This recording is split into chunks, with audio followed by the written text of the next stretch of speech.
अच्छा बेटा, आज हमारा ब्रोंस्टेड और कॉन्सेप्ट का नेक्स्ट लॉन्ग क्वेश्चन है। कल का रिवीजन एक दफ़ा कर लेते हैं। कल हमने आर्हीनियस पढ़ा था, जिसको प्रपोज किया था सर आर्हीनियस ने इन 1787।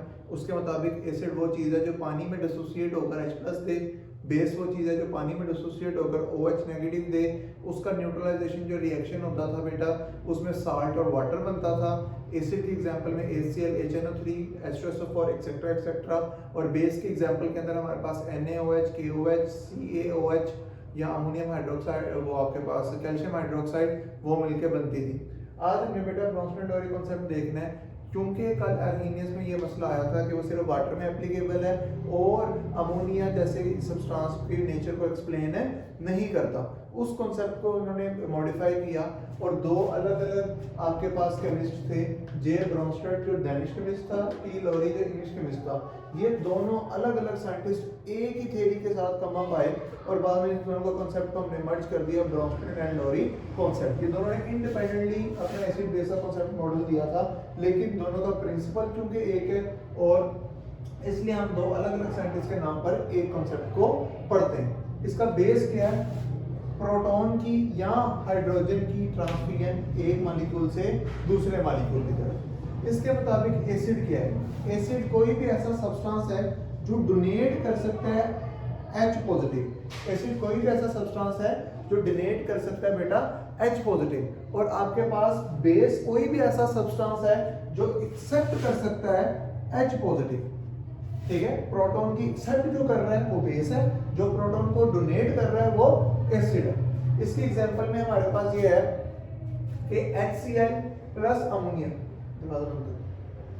HCl प्लस अमोनिया, ये दोनों जब रिएक्ट करते हैं तो अमोनियम आयन बनेगा और क्लोराइड आयन बनेगा। इस पूरे रिएक्शन के अंदर HCl चूंकि अपना एक H डोनेट कर रहा है अमोनिया को, तो ये आपके पास क्या बन जाएगा?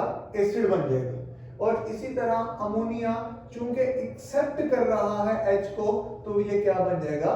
बेस बन जाएगा।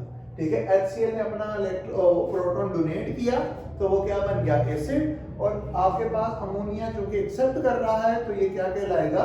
बेस। एक और एग्जांपल है HCl और वाटर की। HCl और वाटर के रिएक्शन में HCl का जो H+ है वो वाटर एक्सेप्ट करेगा तो HCl एसिड की तरह बिहेव करेगा, और जो वाटर है बेटा वो आपके पास एज अ बेस बिहेव करेगा। क्यों? क्योंकि वो हाइड्रोजन आयन को, प्रोटॉन को क्या कर रहा है? एक्सेप्ट कर रहा है।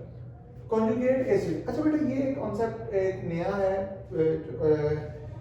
आपके पास 10th क्लास में, और ये वन ऑफ द काइंड आपके पास कॉन्सेप्ट है जो कॉन्जुगेट एसिड पेयर हमारे पास बनते हैं। इसका एक थोड़ा सा याद रखिएगा। आप पहले डेफिनेशन देखें। कॉन्जुगेट एसिड की डेफिनेशन क्या है? कॉन्जुगेट एसिड वो स्पीशी है जो कब बनती है? जब बेस प्रोटॉन को एक्सेप्ट कर चुकी हो। दोबारा से, कॉन्जुगेट एसिड क्या है? ये वो चीज है जो तब बनती है जब बेस आपके पास प्रोटॉन को एक्सेप्ट कर चुकी हो। और कॉन्जुगेट बेस क्या है? ये वो स्पीशी है जो कब बनती है? जब एसिड प्रोटॉन को डोनेट कर चुका हो। अब बेटा आपने इसको इस हिसाब से याद रखना है कि आपके पास जो प्रोटॉन है उसको आप एक करेंसी समझ लें। ठीक है, एक आपके पास 100 रुपीज का नोट है। ठीक है, वो करेंसी आपके पास है, वो प्रोटॉन है। मैं दुकानदार हूं और एक मेरे पास कोई खरीदार आया। अब खरीदार के पास 100 रुपए का नोट है, उसके पास एक प्रोटॉन है, वो मेरे पास आया।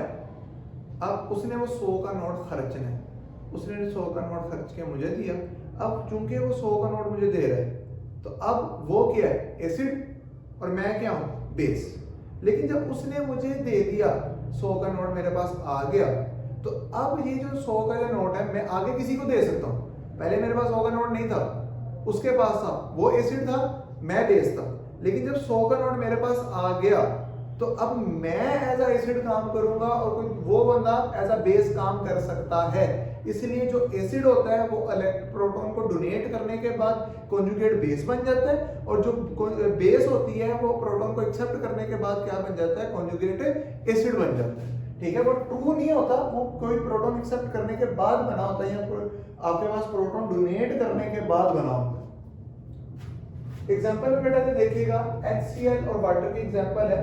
आपके पास HCl ने अपना एक हाइड्रोजन किसको दे दिया, वाटर को दे दिया, तो ये एसिड था, डोनेट कर दिया। अब क्या बन गया, Cl नेगेटिव बन गया। Cl नेगेटिव का मतलब क्या है, अब ये एक हाइड्रोजन एक्सेप्ट कर सकता है, तो जिसके अंदर एबिलिटी आ जाए प्रोटॉन के एक्सेप्ट करने की, तो वो क्या बन जाता है, बेस। ठीक है, ये एसिड था, इसमें कन्वर्ट हो गया कॉन्जुगेट बेस में।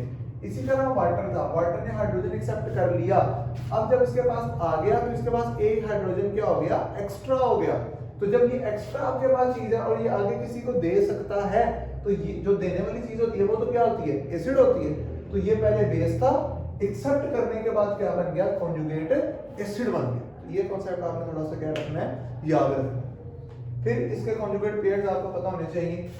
HCl का जो कॉन्जुगेट पेयर है वो आपके पास HCl पेयर Cl नेगेटिव है।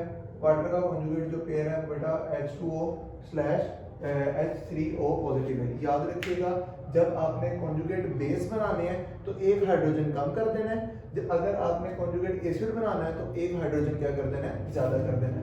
कि ये कॉन्जुगेट बेस बनाता तो एक हाइड्रोजन माइनस हो गया, ये कॉन्जुगेट एसिड बनाता तो एक हाइड्रोजन क्या हो गया, प्लस हो गया। एक और एग्जांपल देखते हैं। एसिटिक एसिड है CH3COOH प्लस वाटर। इस सिचुएशन में आपके पास acetic acid as acid behave कर रहा है, water as a base behave कर रहा है। इसने अपना हाइड्रोजन इसको दे दिया, एक H माइनस हो गया। जब H माइनस हो गया तो एसिड क्या बन जाता है, कॉन्जुगेट बेस। इसके पास एक H पॉजिटिव हो गया। जब आपके पास एक H पॉजिटिव हो जाता है तो इसके प्लस हो जाता है या ऐड हो जाता है, तो ये आपके पास क्या बन जाएगा, कॉन्जुगेट एसिड बन जाएगा। एम्फोटेरिक, ये अलग से भी बेटा आपको शॉर्ट आंसर क्वेश्चन आता होता है कि what do you mean by amphoteric behaviour, या एम्फोटेरिक सब्सटेंस क्या होते हैं। Substance which can react both as acid and base. ऐसे सब्सटेंस जो एसिड के तौर पे भी रिएक्ट कर सकें और बेस के तौर पे भी रिएक्ट कर सकें। हाँ, फर्क ये पड़ता है वो रिएक्ट किसके साथ कर रहे हैं। अगर वो अपने से स्ट्रॉन्ग एसिड के साथ रिएक्ट कर रहे हैं तो वो बेस बन जाएंगे, अगर वो अपने से स्ट्रॉन्ग बेस के साथ रिएक्ट कर रहे हैं तो वो क्या बन जाएंगे, एसिड बन जाएंगे। इसकी एग्जांपल में आपके पास आया था वाटर। वाटर बेटा जब अमोनिया के साथ इसका रिएक्शन हुआ तो water as a acid behave कर रहा है और ammonia as a base behave कर रही है। वाटर ने अपना हाइड्रोजन दिया, जब अपना हाइड्रोजन दे दिया तो वाटर क्या बन गया, कॉन्जुगेट बेस। और अमोनिया थी, अमोनिया ने इसका हाइड्रोजन लिया, तो जब इसने हाइड्रोजन ले लिया तो ये क्या बन गई, कॉन्जुगेट एसिड। और इस तरह से अमोनिया का कैरेक्टर, अमोनिया का बिहेवियर ब्रोंस्टेड-लोरी ने एक्सप्लेन किया था कि अमोनिया क्यों एज अ बेस बिहेव कर रही है, आर्हेनियस ने नहीं किया था। एज अ बेस के तौर पे वाटर कैसे एक्ट करता है, जब वाटर का रिएक्शन HCl के साथ होगा, HCl स्ट्रॉन्गर एसिड है, तो अब एसिड की सीट पे कौन बैठेगा, HCl, और वाटर क्या बन जाएगा, बेस बन जाएगा। तो इस दौरान जो वाटर है वो एक्सेप्ट करेगा एक हाइड्रोजन, और HCl जो है बेटा वो क्या करेगा, डोनेट करेगा एक प्रोटॉन। ठीक है, तो ये आपके पास वाटर क्या बन गया, कॉन्जुगेट एसिड, और जो एसिड था वो क्या बन गया, conjugate base. Limitation, no doubt ये आर्हेनियस के मुताबिक बहुत ज्यादा ब्रॉडर एक कॉन्सेप्ट था, लेकिन इसके आगे भी एक लिमिटेशन थी। ये स्टक था आपके पास acid base behaviour proton transfer के ऊपर। अब कुछ एलिमेंट्स ऐसे हैं जो प्रोटॉन एक्सेप्ट नहीं करते, डोनेट नहीं करते, लेकिन फिर भी वो एसिड और बेस के तौर पर बिहेव करते हैं। फॉर एग्जांपल जो SO3 है, सल्फर ट्राइऑक्साइड जो है, वो एक एसिड है, लेकिन वो कोई प्रोटॉन को ट्रांसफर नहीं करती। ठीक है, जबकि कैल्शियम ऑक्साइड CaO जो आपके पास है, ये एक बेस है, लेकिन ये कोई आपके पास प्रोटॉन को एक्सेप्ट नहीं कर रही। और इन केसेस को सॉल्व किया गया था लिविस के कॉन्सेप्ट में। That's it for today.